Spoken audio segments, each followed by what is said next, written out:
la idea de hoy, pues, es, digamos, generar un espacio para poder conversar y hacer un ejercicio de reflexión sobre la docencia y sobre el ejercicio de la enseñanza y el aprendizaje.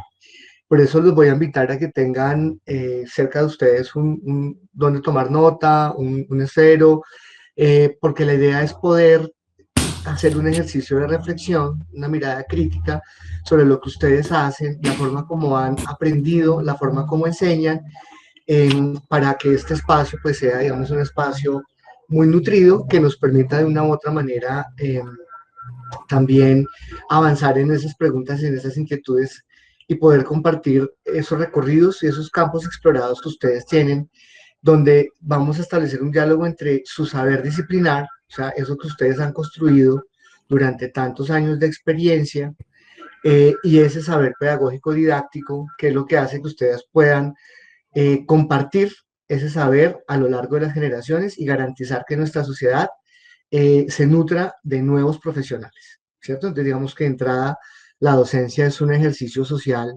muy importante que garantiza que las nuevas generaciones se apropien de esos saberes construidos a lo largo de, de la historia, y validado obviamente por comunidades científicas.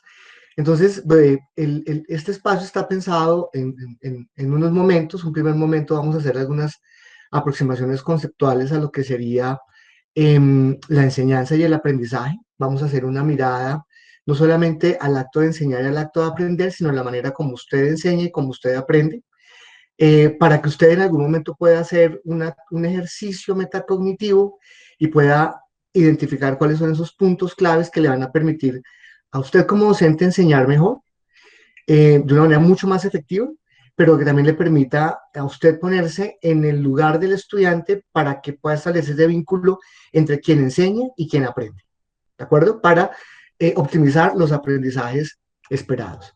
En un segundo momento vamos a hacer una aproximación a la manera como se enseña en las ciencias de la salud, ¿sí? Que ese es otro asunto. Las ciencias de la salud tienen un propio modelo de enseñanza y aprendizaje que difiere de todas las otras disciplinas, que difiere de todas las otras profesiones, que difiere de todas las otras ciencias, y que es necesario tener muy claro en perspectiva de que en medio de ese modelo es que se va a ejercer digamos, el ejercicio de la docencia. Y en un tercer momento vamos a tener ya una aproximación a una apuesta pedagógica, una de las tantas, que es el constructivismo social, que es la apuesta institucional de la FUCS, para poder mirar qué tan próximos estamos en nuestros servicios o qué tan distantes estamos en nuestros servicios de la materialización de ese modelo pedagógico institucional. Y la última parte, que es donde, digamos, vamos a tener una mayor interacción, es que entre todos podamos construir eso que hemos denominado las oportunidades y los desafíos del constructivismo en el marco de la, em, de la forma como se enseña en las ciencias de la salud. Voy a pedir el favor a Cecilia, que es nuestra coordinadora de currículo, y a Franci, que es nuestra profesional de la Dirección del Núcleo Social Humanístico y Electivo, que me ayuden a revisar el chat, ¿no? Porque como voy a compartir pantalla, no voy a poder tener, digamos, un control sobre lo que están escribiendo, para ir canalizando esas inquietudes, para ir canalizando también esas preguntas, y sobre todo, si ustedes van identificando a lo largo de la charla elementos que pueden ser oportunidad o elementos que pueden ser desafíos, pues que los puedan compartir en el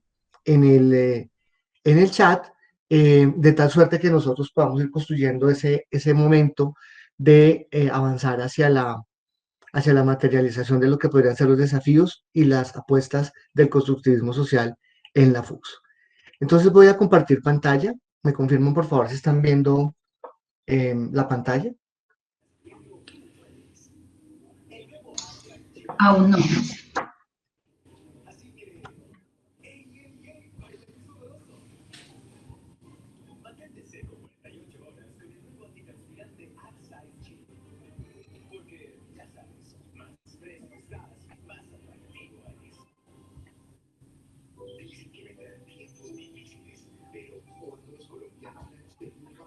Bien, creo que ahora sí, ¿verdad? Sí, señor. Bueno, entonces hemos denominado este espacio un conversatorio, una reflexión en torno al constructivismo social, desafíos y oportunidades en la formación de profesionales en ciencias de la salud. Entonces vamos a tener un primer momento, como les mencionaba, que es esa aproximación conceptual en torno a la enseñanza y en torno al aprendizaje. Entonces, en ese sentido, pues queremos hacer una primera aproximación conceptual a lo que es aprendizaje. Estas diapositivas están acompañadas de algunas gráficas y algunos textos para que ustedes puedan seguir un poco con mayor detenimiento estos planteamientos que vamos a realizar. El aprendizaje lo concebimos como una actividad social, digamos que ese es el primer punto de anclaje con lo que sería una propuesta constructivista social, y es que no se concibe el aprendizaje fuera de unas interacciones sociales. Entonces, el aprendizaje comprendido de esta manera es el producto de esa interacción en un contexto en un contexto social que le permite al individuo apropiar conocimiento a partir de vínculos creados entre pares, contextos y maestros. Es muy importante que aquí empecemos a establecer ese vínculo y que ustedes empiecen a ubicarse en su contexto, que puede ser el contexto hospitalario, el contexto clínico, ese contexto en el tema de la salud que implica unos diálogos con las comunidades que ustedes trabajan, con el equipo de trabajo, pero también con las necesidades en contextos situados. Este aprendizaje entendido como una actividad social se caracteriza por tener elementos de colaboración, ¿cierto? Apoyo y ayuda mutua, es decir, que en contextos situados, en esos aprendizajes sociales, vamos a tener indudablemente que colaborarnos, apoyarnos y ayudarnos para poder construir el conocimiento. Hay una retroalimentación de pares, que son los mismos estudiantes o profesionales que están en estos contextos, y que a partir de esas disertaciones, de esas revisiones de casos, revisiones de tema y demás, pues hace que haya una retroalimentación, haya una construcción colectiva. Hay retroalimentación de expertos. Recuerden ustedes que en todos los servicios están los instructores y también allí llegan los residentes y entonces esa retroalimentación que hace el instructor al R grande y el R grande al R chiquito se convierte en esa oportunidad de tener una mirada de los expertos nutriendo los procesos formativos de los que están iniciando el proceso de consolidación de conocimiento. Aproximarse a nuevos conceptos, creo que ese es uno de los grandes retos del aprendizaje, y es aprender nuevas formas, nuevos saberes, nuevos conceptos, replantear y redefinir conceptos. Seguramente ustedes a lo largo de su experiencia se han dado cuenta que llegan a las especialidades estudiantes que ya tienen un recorrido, que son médicos generales, que algunas especialidades requieren también una especialidad previa, y se dan cuenta que llegan con conceptos no tan claramente formados o formados de manera distorsionada y que tienen que hacer un proceso de deconstrucción y de construcción para reafirmar y replantear esos conceptos, ¿no? Construir nuevos conceptos, desarrollar operaciones y procesos mentales. Este es un tema muy importante porque no estamos muy familiarizados con el tema de las operaciones mentales y los procesos de pensamiento, pero hace referencia a todas las capacidades cognitivas que tenemos para poder comprender y analizar la información. Entonces, identificar, definir, clasificar, analizar, sintetizar. Yo pensaría, y en estos 7 años que estoy vinculado con el sector salud, me he dado cuenta que los procesos de pensamiento que tienen los profesionales de ciencias de la salud más desarrollados son el análisis, indudablemente, la síntesis, la capacidad de establecer relaciones, la capacidad de diferenciar, porque son los procesos que necesitan diariamente para poder diagnosticar, para poder establecer relaciones entre síntomas, para poder analizar un cuadro de evolución de un paciente, y eso es una habilidad mental que se ha venido desarrollando a lo largo del proceso formativo. Cuestionar, argumentar, asumir posiciones críticas, aplicar conocimientos y obviamente desarrollar habilidades y destrezas. Digamos que estos son elementos que están presentes dentro del aprendizaje. Ahora quiero llevarlos a que ustedes hagan una mirada propia sobre el aprendizaje. Acá hay unas preguntas orientadoras que seguramente por tiempo y practicidad, pues no las vamos a desarrollar acá de manera muy fina, pero que sí quiero dejárselas para que ustedes reflexionen, ¿no? Preguntas como ¿qué he aprendido? ¿Qué se me dificulta o qué se me facilita aprender? ¿Cómo he aprendido? ¿Cuándo he aprendido? ¿En dónde he aprendido? ¿Con quién y de quién he aprendido? Eh, ¿Qué no quiero aprender? ¿Qué me motiva a aprender?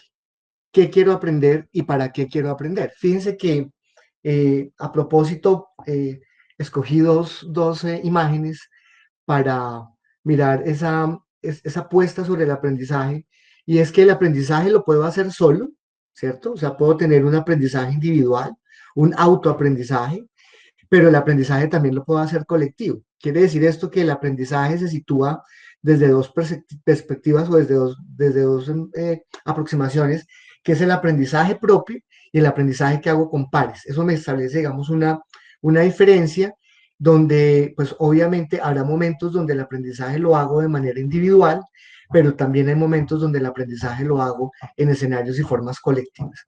Estas preguntas que están aquí nos arrojan a lo que en pedagogía se llama la metacognición, es decir, poder hacer un rastreo y ser consciente de la forma como aprendo y ubicarme en un lugar para la toma de decisiones que me van a permitir aprender mejor, ¿sí? En este momento, si ustedes hacen una mirada a su aprendizaje, a lo que han aprendido, a lo que ustedes han construido, a ese bagaje que ustedes tienen desde su disciplina, que los convierte en expertos, pues ustedes en este momento tienen una solvencia para poder responder de una manera muy juiciosa a cada una de estas preguntas. Hay asuntos en los que usted dice, no, eso yo no lo quiero aprender, ¿cierto? O esto se me dificulta mucho aprenderlo. O yo aprendo mejor de esta manera, yo aprendo mejor en estos tiempos. Esa reflexión que ustedes hacen, cuando ustedes logran monitorear, hacer seguimiento a su aprendizaje, es lo que en pedagogía se llama metacognición. Pero también entonces vamos a ubicarnos un poco en torno a la enseñanza. La enseñanza es una práctica social, mediante la cual se garantiza que las nuevas generaciones se apropien del capital cultural socialmente construido y validado. La dermatología, la anestesia, son disciplinas que se han construido a lo largo de la historia, que tienen un devenir y que ese devenir está nutrido de conocimiento basado en evidencia, pero que se requieren relevos generacionales. Y cada momento histórico tiene nuevos aprendizajes y se nutre de nuevas formas de construir conocimiento, de transferir conocimiento, y aparecen nuevas comprensiones y nuevos conocimientos. Y es una responsabilidad social garantizar que las nuevas generaciones, como parte de esa subsistencia, se nutran de esos nuevos aprendizajes. Por eso la enseñanza la ubicamos como una práctica social. En la enseñanza entonces tenemos, esta gráfica me parece muy interesante porque hay una piedra angular en el centro que son los conceptos disciplinares, ese saber, ¿no? Que es no negociable, que es el ABC, que se convierte en, en esos elementos fundantes que le permite a ustedes como expertos y especialistas enseñar, ¿cierto? O sea, no hay enseñanza sin una conceptualización disciplinar. Pero esos conceptos disciplinares tienen un propósito, o sea, ¿para qué enseñar? ¿Sí? Y ahí también los invito para que ustedes empiecen a preguntarse, ¿usted para qué enseña? ¿Cuál es ese propósito que motiva y que moviliza en todos esos esfuerzos y todas esas estrategias que usted diseña para poder enseñar? Pero aparte de los contenidos, de esos conceptos disciplinares y de esos propósitos, hay unos métodos y unos recursos que permiten que usted haga llegar esos conceptos disciplinares y esos propósitos a sus estudiantes. Y que el contexto, es decir, esas situaciones que se presentan, que son temporales, que son espaciales, que son coyunturales, que son de contingencia, pues también permita orientar la, la enseñanza y el aprendizaje. Creo que el mejor ejemplo que podemos tener para poder interlocutar con el contexto es lo que está pasando en este momento con la pandemia, ¿no? Creo que la mirada del uso de las tecnologías, la aproximación a las TIC y a las TAC para procesos de enseñanza y aprendizaje, nunca se hubiera desarrollado tanto en términos de democratización del uso de las plataformas tecnológicas si no hubiese existido esta contingencia de salud pública, que es obviamente lamentable, pero que ha generado, digamos, una aproximación de, yo creería yo que unos 10 años, es decir, que debíamos, sin la pandemia, tendríamos que haber esperado aproximadamente unos 10 años para tener los niveles de uso de plataformas y la democratización de las TIC en los procesos de enseñanza-aprendizaje. Y aquí, entonces, nuevamente aparece la mirada reflexiva sobre la enseñanza. Entonces, en la primera mirada, los invitaba para que ustedes se centraran en sus aprendizajes, ¿cierto? Usted cómo aprendía, qué se le facilitaba aprender, qué quería aprender, qué no quería aprender. Y ahora quiero que se ubiquen desde la perspectiva de la enseñanza, porque lo que quiero plantear es que la enseñanza y el aprendizaje están articulados, pero son dos procesos completamente diferentes, ¿cierto? Que se requieren el uno del otro. Si ustedes se dan cuenta, en el aprendizaje ubiqué dos diapositivas, una posibilidad que es el aprendizaje solo, el aprendizaje individual, y una posibilidad que es el aprendizaje colectivo.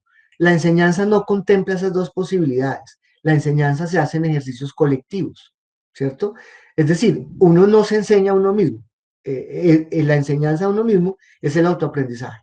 Lo que quiero plantear es que la enseñanza es una práctica social y la construcción del conocimiento es una práctica social. Entonces, nuevamente las preguntas para que ustedes ojalá puedan ir contestando algunos elementos allí y que puedan plantearse, digamos, esa reflexión. Entonces, la primera reflexión es ¿qué enseño? ¿Cierto? Estoy enseñando eminentemente contenidos, estoy enseñando prácticas, estoy enseñando valores, estoy enseñando problemáticas, qué se me dificulta o qué se me facilita enseñar, ¿cierto? Todos los docentes, hay una investigación que hicimos en el IDEP, en el Instituto Distrital de Investigación Pedagógica, donde todos los docentes tenemos unos contenidos disciplinares a los cuales eh, le sacamos un poco el cuerpo a la enseñanza, o que cuando tenemos que enseñarlos, los abordamos de manera muy sucinta, ¿sí? Bueno, tiene que ver con eso, ¿no? Con los gustos, con las pasiones, con lo que yo me siento cómodo, con lo que me siento incómodo. ¿Cómo enseño? ¿Cuándo enseño? ¿Cierto? Digamos, acá el cuándo es en los momentos específicos, si la enseñanza es transversal, sobre todo ustedes ahora lo vamos a ver, donde hay un modelo diferente para la enseñanza de las ciencias de la salud, donde el modelo no es eminentemente lineal, sino que es un modelo multilineal, ¿cierto? En dónde enseño, con quién a quién enseño, qué no quiero enseñar, ¿cierto? Hay asuntos que uno dice, no, definitivamente, muchas gracias, pero esto no me interesa enseñarlo. ¿Qué me motiva a enseñar? ¿Qué quiero enseñar? ¿Y para qué enseño? Fíjense que estas preguntas nos ponen en perspectiva de la necesidad de poder establecer un diálogo entre quien enseña y quien aprende, ¿sí? Y yo creería que ese es tal vez uno de los primeros desafíos, ¿no? Y es poder articular los intereses de quien aprende con los intereses de quien enseña, para que el ejercicio se complemente y podamos avanzar en esa interacción social que se requiere para poder avanzar en la construcción del conocimiento. Una vez con esas claridades de la enseñanza y el aprendizaje, entonces vamos a avanzar al modelo de enseñanza y aprendizaje de las ciencias de la salud. Como les comentaba al comienzo, las ciencias de la salud tienen una manera peculiar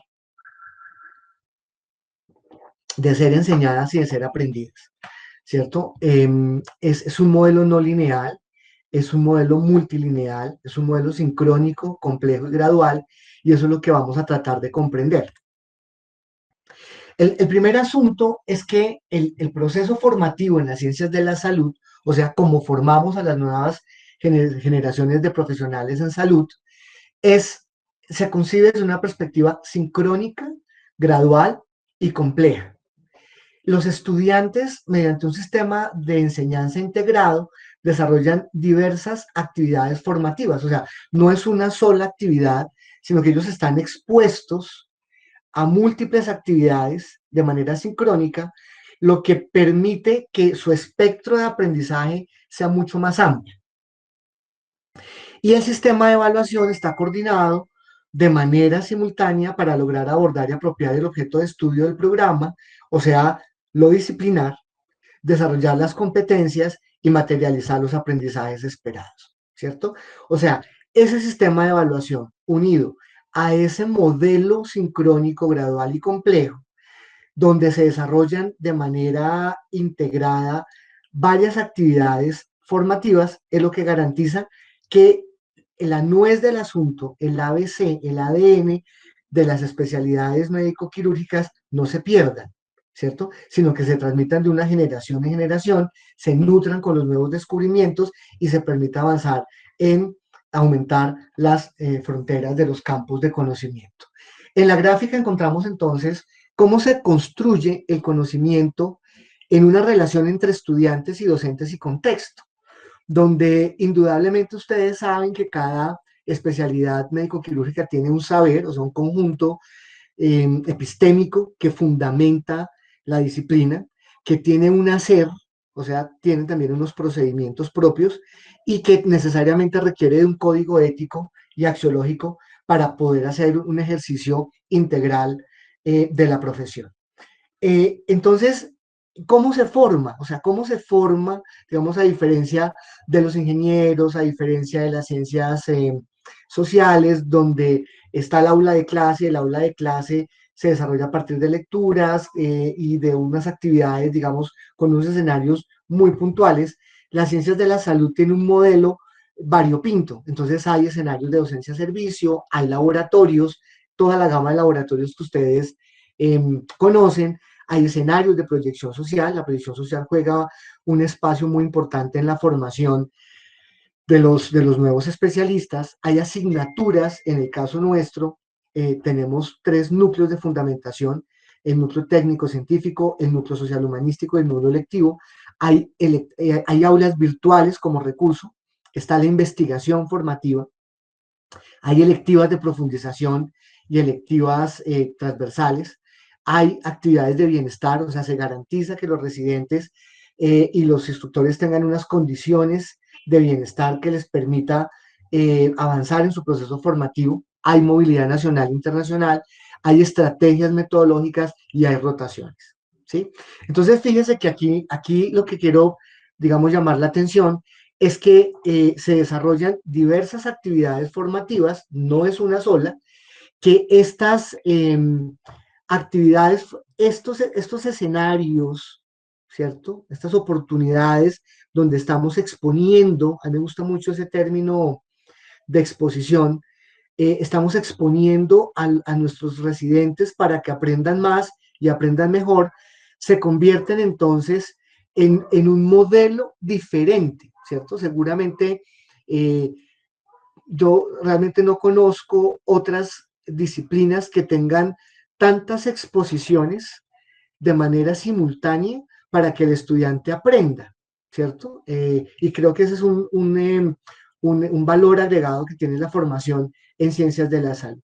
Y si ustedes se dan cuenta, todas estas exposiciones a los cuales están, digamos, sometidos nuestros estudiantes, y el sometimiento no lo hago en el uso categorial de la expresión, eh, pues se hacen en contextos sociales, ¿cierto? O sea, por eso no se puede concebir la formación de profesionales de ciencias de la salud al margen de la sociedad.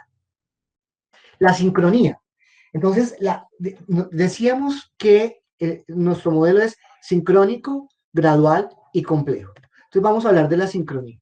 Consiste en la realización simultánea, o sea, que las estamos haciendo al mismo tiempo, y complementaria, o sea, las unas complementan a las otras, de actividades formativas que no requieren de una secuencia específica y que permiten articular la teoría y la práctica. Cuando ustedes miran sus actas de aprendizaje,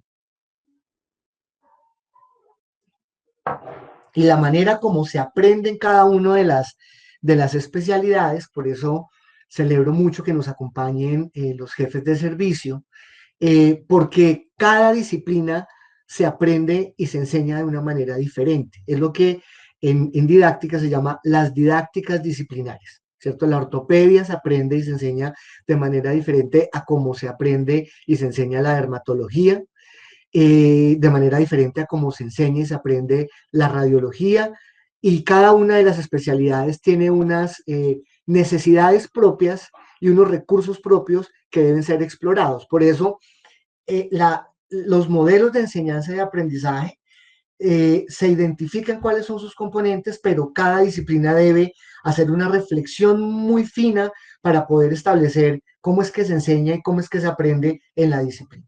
Entonces, ustedes seguramente van a estar muy familiarizados con algunas de estas actividades, las clases teóricas, los talleres, los seminarios, el club de revistas, las prácticas de laboratorio, los procedimientos quirúrgicos, la consulta externa, la consulta de hospitalización, los estudios de casos clínicos, las juntas de decisiones, ¿cierto?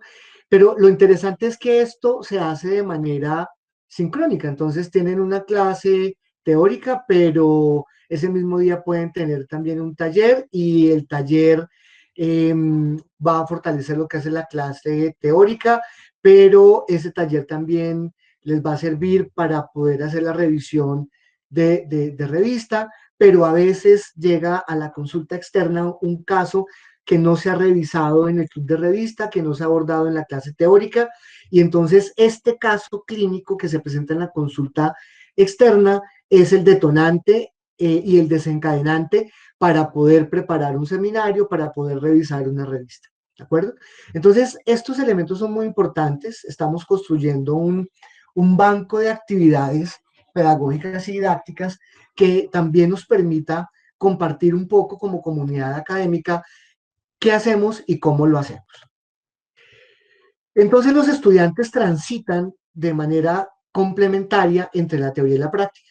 Entonces, a veces en las actas de aprendizaje ponemos unos contenidos que se revisan, que es lo que ustedes en el argot eh, disciplinar lo denominan como la revisión de temas, la revisión de revista, ¿cierto? Y aquí en la planeación curricular, uno piensa que para la rotación 1 voy a ver estos contenidos, pero en la práctica, o sea, en la consulta externa, en el procedimiento quirúrgico, en la hospitalización, puede presentarse un caso que no está en la teoría. Entonces, de la práctica volvemos a la teoría, o de la teoría lo comprobamos en la práctica.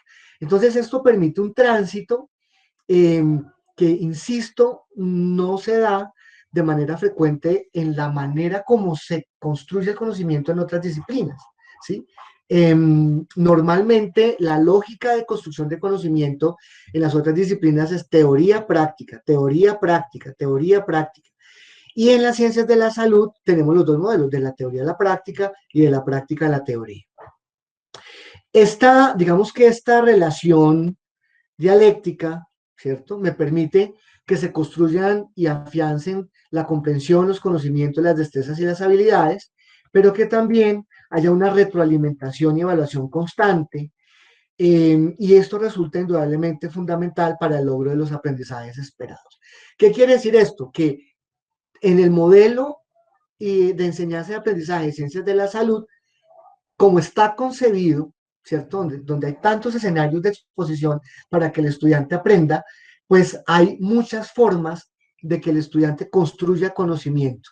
Esta parte creo que es muy importante porque indudablemente ustedes se dan cuenta que en sus servicios es muy frecuente poder tener estos recorridos y que el estudiante pueda transitar explorando nuevas formas de conocer desde la práctica a la teoría o viceversa. La gradualidad y complejidad. La gradualidad y complejidad es lo que nosotros estamos muy familiarizados con el nombre de los niveles de delegación, ¿cierto? Entonces aquí pues puse una imagen, seguramente ustedes obviamente están relacionados, hay un procedimiento y hay una buena parte de personas que están observando ese procedimiento, ¿no? Digamos, esto forma parte del modelo de, de enseñanza y aprendizaje de las ciencias de la salud, ¿cierto? El aprender haciendo, donde hay una articulación entre la práctica, los niveles de delegación, donde hay una observación directa al docente, ¿cierto? Observación directa al docente, y hay una asistencia observada por su instructor, ¿cierto? Hasta llegar a los aprendizajes esperados y las competencias. Entonces, esa gradualidad indudablemente se entiende como la capacidad que adquieren los estudiantes gradualmente bajo el acompañamiento y mediación del docente, o sea, los niveles de delegación, para solucionar problemas relacionados con el objeto de estudio del programa cada vez más complejos, ¿cierto? El R1 tendrá entonces una gradualidad y una complejidad, el R2 otra, el R3 otra, y así sucesivamente, aumentando esa gradualidad y esa complejidad para solucionar problemas.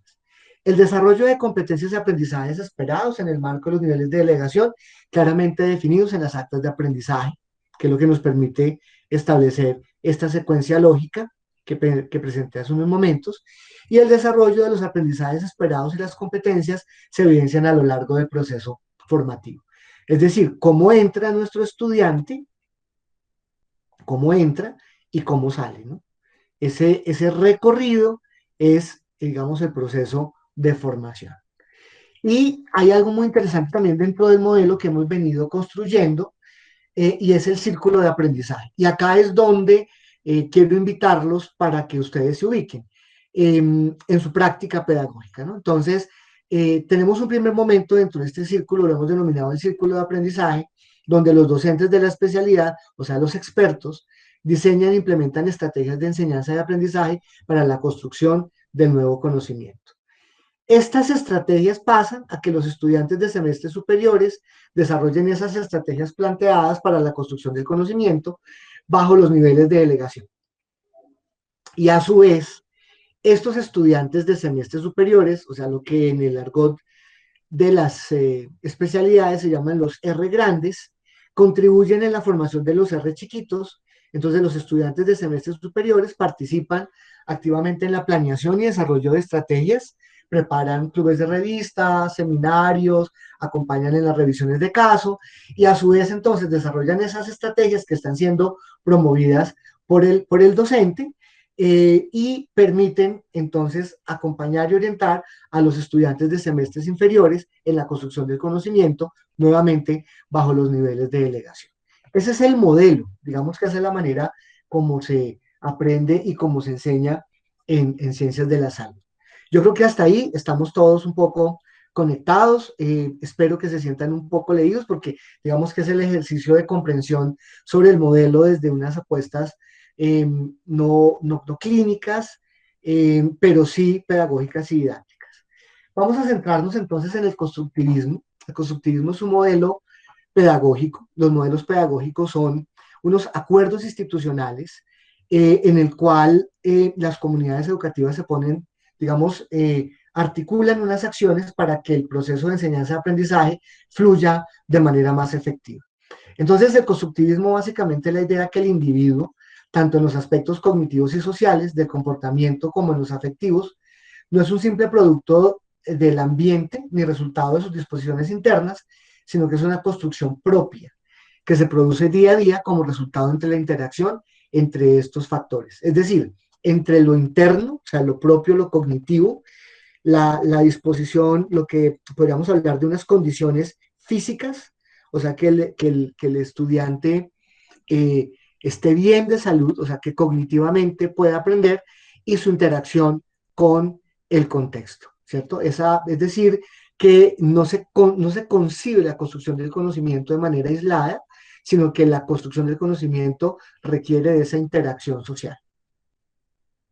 El constructivismo social tiene unos elementos que son distintivos. Un primer elemento hace referencia a que los fenómenos sociales se desarrollan en contextos sociales. Y ahí va el primer punto de reflexión. La salud es un fenómeno social, ¿cierto? La práctica de la salud es un fenómeno social. La salud soluciona problemas sociales, por cuanto las especialidades clínicas, médico-quirúrgicas, no se pueden concebir fuera de esos contextos sociales. El otro asunto es que el conocimiento se construye en grupos que comparten intereses y motivaciones comunes. Entonces, los dermatólogos tienen unos intereses comunes, unas motivaciones comunes, un discurso común, un cuerpo de conocimientos compartido, un cuerpo de conocimientos, procedimientos y técnicas compartidas y avaladas. Y eso es lo que convierte y constituye las comunidades científicas, que son las comunidades profesionales. Opera igual para la ortopedia, para la oncología, para la radiología, ¿cierto?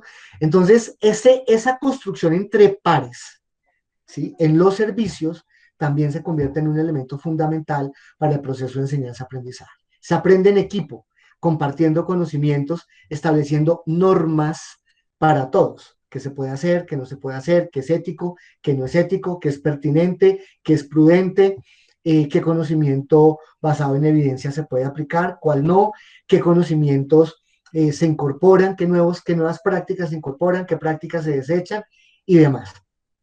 El conocimiento en todos los niveles se deriva y mantiene por las interacciones sociales, el aprendizaje mediado, o sea, los niveles de delegación, que ya claramente ustedes lo conocen, y el acto educativo se contextualiza cuando se parte de los intereses y necesidades de las comunidades y problemas para que desde el aula se puedan dar alguna solución. Hicimos un ejercicio muy interesante con el doctor William en endocrino,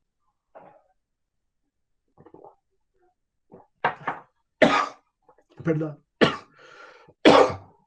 cuando él hizo la especialización en docencia universitaria, para poder establecer cuáles eran las nuevas demandas de la endocrinología.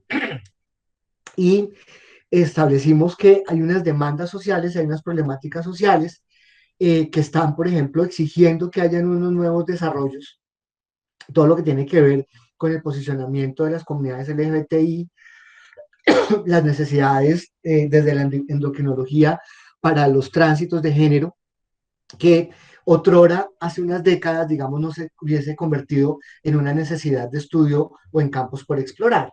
Entonces, lo que quiero situar es que en la sociedad, en las comunidades, aparecen unas nuevas necesidades que deben ser solucionadas y que movilizan los procesos de construcción de conocimiento.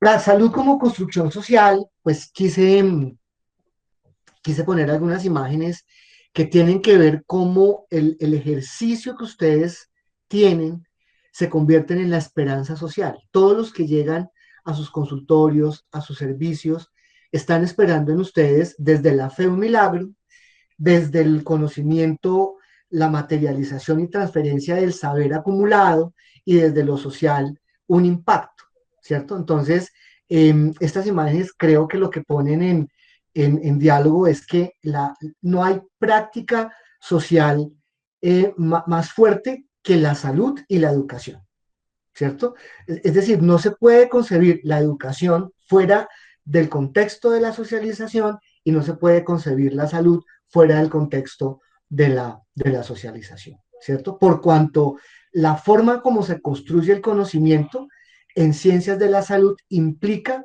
una interacción social. El modelo pedagógico constructivista social en la FUCS. Fíjese que hemos traído una trayectoria para poder situarnos en la FUCS y cuál es la apuesta del constructivismo en la FUCS. Entonces dice el proyecto educativo institucional que para hacer posible la razón de ser de la FUCS, tomamos elementos del modelo pedagógico constructivista implementado por el aprendizaje significativo, puesto que con él se estructuran de manera integral las funciones sustantivas de la institución. En la FUCS entonces hemos venido trabajando de manera muy juiciosa una ruta metodológica constructivista.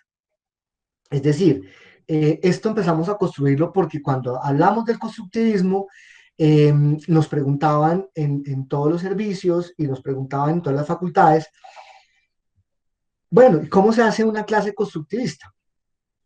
¿Cómo se enseña desde el constructivismo? Entonces, identificamos 7 momentos que se deben desarrollar en un proceso de enseñanza y aprendizaje, que no necesariamente esto tiene que convertirse en una carrera contrarreloj, es decir, yo comienzo la clase, comienzo la consulta y pongo una alarma para darle 10 minutos a la motivación, 10 minutos al reconocimiento, 10, no, sino que lo importante es que durante el proceso formativo, en algún momento tengamos motivación de los estudiantes, o sea, actividades, estrategias que motiven a los estudiantes, que permitan, de una manera muy coloquial, hablo enganchar, ¿no? Cuando usted logra enganchar a su estudiante, logra sensibilizarlo frente a un contenido, logra despertar en el estudiante la curiosidad para que busque más información o para que profundice el conocimiento, logra centrar su atención. Ese es, digamos, el momento de la motivación. Luego pasamos a un momento que es el reconocimiento de conceptos previos, y ustedes en las especialidades médico-quirúrgicas cuentan indudablemente con este momento, porque ustedes ya, para poder avanzar en la formación de la especialidad, ustedes requieren que los estudiantes ya vengan con unos saberes y unos conocimientos construidos. ¿Sí? Si el estudiante no llega con esos saberes, van a tener ustedes dificultades para poder avanzar.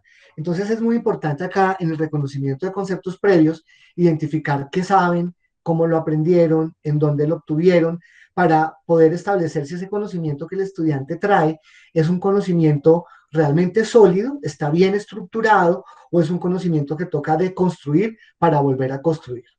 La movilización de recursos cognitivos era lo que me refería al comienzo de la presentación, y es poder, por ejemplo, a mí me ha llamado mucho la atención la capacidad que tienen los médicos y el personal de ciencias de la salud, pero de manera particular los médicos, de identificar, diferenciar, clasificar, analizar y sintetizar, ¿cierto?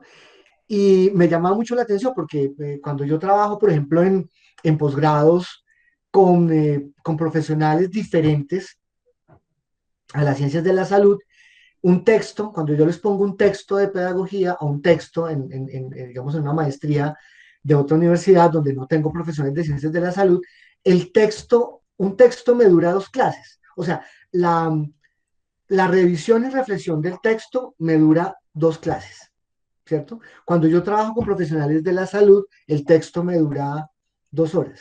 ¿Qué quiere decir eso? Que los profesionales de ciencias de la salud identifican, diferencian, clasifican, analizan y sintetizan mucho más rápido que los otros profesionales. Y eso tiene una razón lógica, y es que esas operaciones mentales ustedes las utilizan para diagnosticar, ¿cierto? O sea, usted identifica los síntomas, los relaciona, los correlaciona, puede analizar, puede diagnosticar, y de una vez pues genera, digamos, el procedimiento o el tratamiento de la intervención. Entonces, esos son los recursos cognitivos a los cuales nosotros hacemos referencia. La construcción individual del conocimiento, o sea, todo aquello que usted le propone a sus residentes para que aprendan solos. La construcción colectiva, todo aquello que usted le propone a los residentes para que aprendan en grupo. Entonces, la revisión de caso en grupo, las prácticas, cuando pasan revista, bueno, todo lo que hacen en grupo. Esta parte de la construcción colectiva es muy importante porque es en lo colectivo donde el estudiante, el residente, da lo mejor de sí para argumentar, ¿cierto? Para discutir, para debatir. Entonces allí se logran unos aprendizajes de mayor nivel. La retroalimentación, que es muy importante y que se hace de manera constante en el proceso, la retroalimentación del experto, la retroalimentación del R grande al R chiquito, la retroalimentación en las juntas médicas, la retroalimentación en la revisión de caso, las interconsultas, bueno, todo eso forma parte de la retroalimentación. La comunicación de la nueva estructura de conocimiento, que es cuando el estudiante ya logra apropiarse de los códigos propios del lenguaje propio, aplicar las nuevas formas y técnicas propias de la disciplina, y ya tiene un discurso formado disciplinar. Es decir, ya puede, yo siempre hay algo que me ha llamado mucho la atención, y es cuál es la diferencia entre un residente grande un día antes del grado y un día después del grado, ¿cierto? Es decir, ¿qué puede hacer el residente grande el último día de su residencia y qué puede hacer el primer día como especialista? ¿Sí? Simplemente es un tema de formalismo, de legitimidad, de legalización institucional, pero las competencias ya ese último día deben estar formadas. Claro, hay un aprendizaje a lo largo de la vida, y la experiencia también nutre y complementa esos procesos. Muy bien, vamos a llegar a un momento, insisto, es la mirada sobre su práctica, y la idea es que, pues, esta es una matriz muy sencilla para que usted se ubique, ¿no? Entonces, la idea es que usted pueda mirar si estos 7 pasos de la ruta metodológica constructivista usted las hace como docente, o si en su servicio los docentes la están haciendo. Entonces, la idea es, si usted motiva a los estudiantes, la idea es que usted pueda preguntarse: yo motivo a mis estudiantes, entonces si lo hago, carita feliz; si no lo hago, carita medio triste, y cómo lo puedo mejorar para que sus prácticas estén alineadas con ese modelo pedagógico institucional. Reconozco los conceptos previos de mis estudiantes, movilizo los recursos cognitivos de mis estudiantes, promuevo la construcción individual del conocimiento, promuevo la construcción colectiva del conocimiento, retroalimento a mis estudiantes, genero espacios para que mis estudiantes comuniquen los conocimientos construidos. Entonces, cuando hacemos este seguimiento a la ruta metodológica, encontramos que si estos elementos están presentes, estamos hablando de una práctica pedagógica constructivista en el marco del modelo de formación de ciencias de la salud. Bien, los retos de la acreditación de alta calidad de la FUCS. El Consejo Nacional de Acreditación, el CNA, hizo una visita de pares eh, para poder otorgar la acreditación institucional. ¿Ellos qué encontraron? Encontraron en su recorrido por la FUCS que hay un modelo pedagógico de una perspectiva constructivista que fomenta el aprendizaje significativo, claramente conceptuado. O sea, tenemos claro cuál es el modelo pedagógico. Hay unos esfuerzos por implementar el modelo pedagógico mediante la ruta metodológica constructivista, que fue la ruta que les acabé de presentar, ¿cierto? La motivación, el reconocimiento de conceptos previos, la movilización de recursos, la construcción individual, la construcción colectiva, la retroalimentación y la comunicación. ¿Y qué más encontraron dentro de las recomendaciones? Que el modelo pedagógico constructivista aún no ha logrado hacerse evidente en los estudiantes, es decir, tenemos que avanzar hacia la formación con nuestros estudiantes para que ellos identifiquen esos momentos de la ruta metodológica y lo apliquen en su proceso de enseñanza-aprendizaje, involucrar más a los estudiantes en el proceso de implementación de la ruta metodológica en el marco del modelo constructivista, y ojo con esta última recomendación que es la que nos convoca, que es fortalecer la implementación del modelo pedagógico en los posgrados de ciencias de la salud. Entonces es muy importante empezar a hacer esos procesos de acompañamiento, revisión de las actas de aprendizaje, revisar las metodologías para que podamos compartir y construir ese lenguaje en torno al modelo pedagógico constructivista social. Y llegamos acá, a este momento, que es poder plantear cuáles serían esos desafíos y esas oportunidades que creo yo que es, digamos, esos asuntos que quiero que pongamos sobre la mesa para poder avanzar un poco en esa materialización del modelo pedagógico institucional.